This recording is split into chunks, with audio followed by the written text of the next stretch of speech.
RS brothers లో ఆషాఢం KG sale మళ్ళీ మొదలైంది. మరెన్నో క్రేజీ ఆఫర్స్ ఖైదీ చేయండి ఆర్ఎస్ బ్రదర్స్.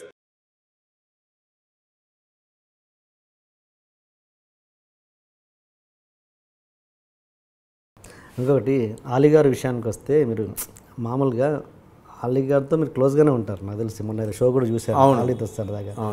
గబ్బర్ సింగ్లో పవన్ కళ్యాణ్ మీ మీద సెటర్లు వేసిన దాంట్లో ఆయన కూడా పార్టే. అంటే ఇది ఎట్లా ఉంటారు ఒక ఆర్టిస్ట్ తోటి రెండు సెపరేట్ ఆర్టిస్టులు ఈక్వల్గా ఎంత క్లోజ్గా ఎలా ఉంటారు ఇండస్ట్రీలో? అర్థమైంది నా పాయింట్. ఆలీ ఎలా ఆయన దగ్గర క్లోజ్గా ఉన్నారు, నా దగ్గర క్లోజ్గా ఉన్నారు, ఎలా ఇండస్ట్రీలో సాధ్యమని? సాధ్యం ఏంటంటే, ఇప్పుడు యాక్చువల్గా నేను పవన్ కళ్యాణ్ నేను కోపపడి ఉండాలి ఆలీతో. ఆలీతో పవన్ కళ్యాణ్ గారు చెప్పారని మీరు కూడా కలిసి చేశారు కదా. పవన్ కళ్యాణ్ గారికి ఆయన గురించి నేను మాట్లాడాను. పవన్ కళ్యాణ్ గారు ఆయన దానికి నా పైగా బదులుకి ఆయన మాట్లాడి సినిమాలో పెట్టారు. సో దాంతో కూడా ఆలీ గారు చెప్పినప్పుడు ఆలీ గారు చెప్పి ఉండాలి. నేను అది ఫీల్ అయ్యాను. ఏంటంటే ఆలీ పవన్ కళ్యాణ్తో చెప్పిండొచ్చు, వద్దు అవాయిడ్ చేద్దాం, లేదా నన్ను వదిలేయండి నాకు మంచి ఫ్రెండు అన్నది ఆలీ చెప్పి ఉండాలి. ఆలీ గారు చెప్పలేదు. నా మనసులో ఉండింది. ఆలీ గారిని కలిసినప్పుడు కూడా నేను అడగలేదు. దాని గురించి మాట్లాడితే అన్నెసెసరీగా హర్ట్ అవ్వచ్చు, ఉన్న రిలేషన్షిప్ చెడిపోవచ్చు అని నేనే అడగకుండా ఉంటే బెటరు. బట్ అడగాలనిపించింది ఆలీని చూస్తే, బట్ అడగలేదు. అంటే ఒక చేయడానికి ఏదైనా ఉండాలి. లెజెండ్ మీ దాకా ఏమైనా వచ్చిందా? లెజెండ్ రాలే. లెజెండ్ నా దగ్గర అలాంటివి అంటేనా మీ కోరిక? అలాంటివి అయితే చేస్తానని జగపతి బాబు గారు చేసిన నేను అది నాకు అంత గుర్తు లేదు. ఇంకొకటి ఈయన చేశారు, రాజేంద్ర ప్రసాద్, ఇది మహేష్ బాబుతో ఒకటి అడిగారు, శ్రీమంతుడు. అలాంటివి వస్తే నేను చేస్తాను. అది మంచి character. And Prakash Raju cinema చేశారు, అది నన్ను అడగాలనుకున్నారన్నారు. నవ్వుతూ ఉండేలా సీతమ్మ వాకిట్ల సినిమా, అది వచ్చినా కూడా చేసి ఉంటా. అడిగారా? అడగాలని అనుకున్నారు. ఓకే ఓకే, కరెక్ట్గా అడగల, ఏదో మూల్యంగా వచ్చింది. Okay okay. అందులో యాక్చువల్లీ డైరెక్టర్ నవ్వు ముఖం ఉండాలి, నవ్వుతూ ఉండేలా చిరునవ్వుతో ఉండాలి, అలాంటి క్యారెక్టర్ మహేష్ బాబు అండ్ వెంకటేష్ సన్స్గా అన్నట్టు ఇంతవరకు నాకు వచ్చింది. బట్ నా వరకు రాలే. అది ఎందుకు రాలేదో మీరు ఎప్పుడన్నా ఇండికేషన్స్ పంపారా ప్రొడక్షన్ హౌస్కి? నేను ఆ విషయంలో కొంచెం ఏదో నాకు వెళ్ళి అడగడం సిగ్గు. నేను అట్లీస్ట్ ప్రెస్ నోట్ ద్వారా చేయాలి కదా, వాళ్ళకి ఎలా తెలుస్తుంది? తెలియదు కదా వాళ్ళకి మీరు ఇలా ఇంట్రెస్టెడ్ అన్న విషయం. అది ఎవరైనా అడిగితే నేను చెప్తాను. ఇప్పుడు చెప్తున్నాను కదా, ఇంతవరకు చెప్పి ఉన్నా, దీన్ని చూసే వాళ్ళు అర్థం చేసుకోవాలి. మళ్ళీ వెళ్ళి అడిగి కాదు అనేస్తే అసహ్యంగా ఉంటుంది కదా, అందువల్ల నేను అడగను. ఓకే. నేను స్పోర్ట్స్ కూడా ఓడిపోతానని ఫీల్ ఉంటే నేను పార్టిసిపేట్ చేయను. ఓకే. నేను 2 సారి పార్టిసిపేట్ చేశాను, 2 సారి నేను ఛాంపియన్ మా స్కూల్లో. 75-76 మీరు చూడండి, మా స్కూల్ బోర్డులో ముత్తే చెట్టియార్ హై స్కూల్ చెన్నై, అందులో 2 years ఛాంపియన్ నేను. Okay okay. స్పోర్ట్స్ బోర్డులో ఉంటాను, స్టడీస్ బోర్డులో కాదు. ఓకే. మీరు ఏంటి ఈ ఫిట్నెస్ ఎలా? మీ వయసు ఎంత తెలుసుకోవచ్చా నేను? నిజం చెప్పాలా? వద్దు, 50+ అంతవరకు. ఓకే సార్, ఈ ఫిట్నెస్ ఎట్లా మెయింటైన్ చేస్తున్నారు? అదే main thing doctor. Okay. Doctor కాబట్టి ఏదైనా ప్రాబ్లం వస్తే, ఇప్పుడు మెకానిక్ ఉన్నాడు అనుకోండి, మిగిలిన వాళ్ళ బండి కంటే వాడి బండిని బాగా కలర్ఫుల్గా పెట్టుకుంటాడు కదా. ఏం వచ్చినా వెంటనే సరిచేసుకుంటారు. అలా నేను ఏం వచ్చినా వెంటనే సరిచేసుకుంటాను. నాకు నేను ఎంతవరకు నేను డాక్టర్ అనేది నన్ను చూస్తేనే తెలుసుకోవాలి అందరూ, నేను మంచి డాక్టర్ని. అండ్ నాకు సినిమా అంటే పిచ్చి, దానికోసం ఓవర్ ఈటింగ్ చేయను, నచ్చింది ఎన్నో వదులుకుంటాను. ఎందుకంటే ఫిట్నెస్ మెయింటైన్ చేయాలని. అండ్ ఇప్పుడు మీ నవ్వు బాగుంది, మీ పళ్ళు బాగుంది అని చెప్పి పన్ను చెప్పి నేను తోమి అరిగిపోయిందండి. అలా మెయింటైన్ చేస్తాను నేను. సో హీరోయిన్ దగ్గర వెళ్ళేప్పుడు I should be neat and clean and mouth also మంచి స్మెల్తో ఉండాలి నేను. సినిమాలలో లిప్ కిస్ ఉండదే, ఉండపోయినా కూడా దగ్గర యాక్ట్ చేసేప్పుడు వీ షుడ్ బి ప్రాపర్ కదా. I always maintain that. So అంత జాగ్రత్త పడతాను. అదే అండ్ 3 things చెప్పాలంటే గుడ్ స్లీప్, సమ్ ఎక్సర్సైజ్, నిద్ర 8 hours నిద్రపోతే యాక్టివ్గా ఉంటాను మళ్ళీ పడుకున్న వరకు. ఊరికే సోంబేరిగా ఉండను. ఓవర్ ఈటింగ్ చేయను. అండ్ ఆయిల్ అంతా అవాయిడ్ జంక్ ఫుడ్స్ అవాయిడ్ చేస్తా. సపోజ్ ఎప్పుడైనా తినచ్చు, తింటే దానికి తగ్గట్టు మిగిలిన ఫుడ్ని కట్ డౌన్ చేసుకుంటాను. పిల్లలకి అది నేర్పించారా? పిల్లలు కూడా పిల్లలు కూడా అందుకే ఇప్పుడు అందరూ ఫిట్గా ఉంటారు. మా ఇంట్లో చూడండి, మేము 9 ఫిట్గా ఉంటాము.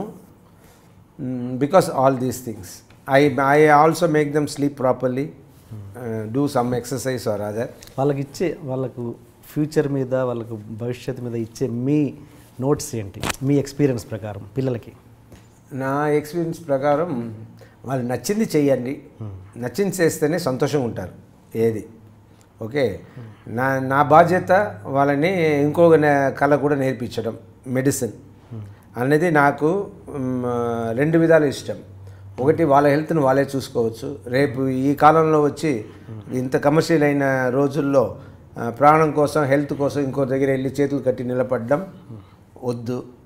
మీరు మీ పిల్లల్ని, మీ వాళ్ళని చూసుకోగలగాలి. అందువల్ల డాక్టర్ అవ్వండి. యాక్టర్ అవ్వేది మీ ఇష్టం. యాక్టర్ అయ్యి మాత్రం మీకు మంచి భవిష్యత్తు లేకపోతే బాధపడకండి. Don't get in to depression అని ఇలాగే పెంచుతున్నా. ఓకే, ఓన్లీ ఫ్యూచర్ అంటే ఓన్లీ సెటిల్మెంట్ గురించే కాకుండా ఎథికల్గా ఏం చెప్తారు పిల్లలకి? పిల్లలకి ఎథిక్స్ ఎప్పుడు ఒకటి చెప్తాను. కర్మ అని ఒకటి ఉంది. ఆ కర్మ ఏం చేస్తుంది? నువ్వు మంచి చేస్తే మంచిగా నీ దగ్గర వస్తుంది. నువ్వు చెడు చేస్తే 10 రెట్లుగా వస్తుంది. సో చెడు మాత్రం ఎప్పుడు చేయకండి. Be good always. ఎవరిని హర్ట్ చేయకండి. If you can help them, ఇదే చెప్తుంటా. అండ్ పెద్దవాళ్ళకి మర్యాద ఇవ్వండి, అందరికీ మర్యాద ఇవ్వండి. ఎప్పుడూ గర్వపడకండి. నెత్తిపై don't do it with your mind, do it with your heart అని చెప్తాను.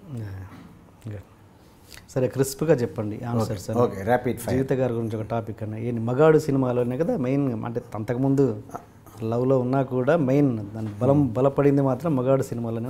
అంతే లేదు, మాకు యాక్సిడెంట్ ముందే బలపడింది. యాక్సిడెంట్ మమ్మల్ని ఒకటి చేసింది. అంటే మా ఇంట్లో మా మమ్మీ డాడీ వాళ్ళు అసలు ఒప్పుకోలేదు. యాక్సిడెంట్ తర్వాత, యాక్సిడెంట్ అప్పుడు వాళ్ళు ఊర్లో లేరు. యాక్సిడెంట్ అయ్యి తెలిసి నేను నైట్ ట్రైన్ ఎక్కి మార్నింగ్ ఇక్కడ రీచ్ అయ్యేటప్పుడు వాళ్ళు చూస్తున్నారు. అప్పటికి నాకు 2 ఆపరేషన్ జరిగి Jeevitha is taking full care of me. అప్పుడు వాళ్ళు వచ్చి చూస్తే వాళ్ళకి ఏం పని లేకుండా జీవితాన్ని అన్నీ చేస్తుంది. వాళ్ళు వచ్చి క్వైట్ కూర్చొని అన్నీ వాచ్ చేస్తూ ఉన్నారు. జీవిత అప్పుడు నాతో యాక్సిడెంట్ జరిగి నాతో లోపల వచ్చిన అమ్మాయి, హాస్పిటల్ లోపల వచ్చిన అమ్మాయి 45 days నేను హాస్పిటల్లో ఉన్నాను. 45 days November 15th, December 30 days, December 10th 11th అలా వెళ్ళాము. అన్ని రోజులు జీవిత నాతోనే ఉండింది, హాస్పిటల్లోనే ఉండింది. ఇంటికి కూడా వెళ్ళలేదు. నాతో పాటు యాక్సిడెంట్తో పాటు లోపల రావడం, మళ్ళీ హాస్పిటల్ నుంచి బయటికి వెళ్ళడం, నేను డిశ్చార్జ్ అయినప్పుడే వెళ్ళింది. అంత జీవితానికి నేనంటే అంత ఇష్టం. దాన్ని వాళ్ళు చూసి మా పేరెంట్స్ తర్వాత జీవిత ఇంటికి కూడా, వాళ్ళ ఇంటికి కూడా వెళ్ళలేదు. డిశ్చార్జ్ అయ్యి స్ట్రైట్గా మా ఇంటికి వచ్చింది. పెళ్ళి ఇది వచ్చి స్ట్రైట్గా మా ఇంటికి రావడం 1989 డిసెంబర్ 10th 11th మా ఇంటికి వచ్చింది. వచ్చి మళ్ళీ పెళ్ళి మాకు 91 జూలై 10th అంతవరకు మాతోనే ఇంట్లోనే ఉండింది. అలాగే పెళ్లి చేసుకున్నాం. మా ఫాదర్ వచ్చి ఇంటికి వచ్చే వాళ్ళని పిలుస్తారు, మా అబ్బాయికి పెళ్ళి, అబ్బాయికి పెళ్ళి, ఎవరు పెళ్ళి కూతురు అంటే జీవిత అని పిలుస్తారు, జీవిత ఈవిడే పెళ్ళి కూతురు అని చూపిస్తారు. ఇలా ఒక 100 మందికి పిలిచి అమ్మాయిని చూపించిన. ఇలా మా పెళ్ళికి ముందరే మేము కాపురం మొదలైంది, కాపురం తర్వాత పెళ్ళి చేసుకున్నాం. ఓకే. అంటే నేను కాదు, శ్రీదేవిని రిజెక్ట్ చేసి జీవిత గారిని పెళ్లి చేసుకున్నంత జీవిత గారికి ఏ విషయంలో అట్రాక్ట్ అయ్యారంతా ఇదేనా? శ్రీదేవి గారికి నాకు లవ్ లేదు కదా. లేదు.